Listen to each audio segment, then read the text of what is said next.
ശരി കൽബേ പറടാ മുത്ത. ഇതാണ് നമ്മളിവിടെ പറയും ചേരമാന്ത എന്ന് പറയും. അതങ്ങനെ അതിന്റെ ഒരു പേരിങ്ങനെയാണ്. ഇപ്പൊ നല്ല ടേസ്റ്റ് ഉണ്ടാവും, നല്ല പൊടി ഉണ്ടാവും.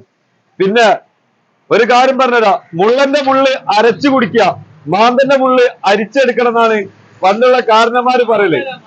എന്ന് വെച്ചാല്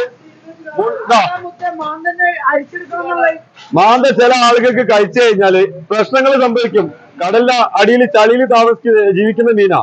അപ്പോ ഇതിന്റെ ഈ സൈഡത്തെ ഈ ചിറകുണ്ടല്ലോ, ഇത് നമ്മൾ പ്രത്യേകം എടുത്ത് ഒഴിവാക്കാൻ നോക്കുക, ചെറുതായാലും വലുതായാലും. അതുപോലെ മാന്തന്റെ മുള്ള് ഒരിക്കലും നല്ലതല്ല. ആ മുള്ളും നമ്മൾ എന്ത് ചെയ്യുക, ഒഴിവാക്കുക. അതുകൊണ്ടാണ് പണ്ടുള്ള കാരണന്മാര് പറഞ്ഞത് മുള്ളന്റെ മുള്ള് എന്താക്കുക, അടിച്ചു കുടിക്കുക, പക്ഷെ മാന്തന്റെ മുള്ള് അരിച്ചെടുക്കണം എന്ന് പറഞ്ഞതാണ്. അപ്പോ എന്നാൽ ചില ആൾക്കാർക്ക് സ്കിന്നിനൊക്കെ പ്രശ്നങ്ങൾ ഉണ്ടാവും, ചൊറിച്ചിലുണ്ടാവും, വയറുവേദന ഉണ്ടാവും, ലൂസ് മോഷൻ ഉണ്ടാവും, ഒക്കെ ഉണ്ടാവും.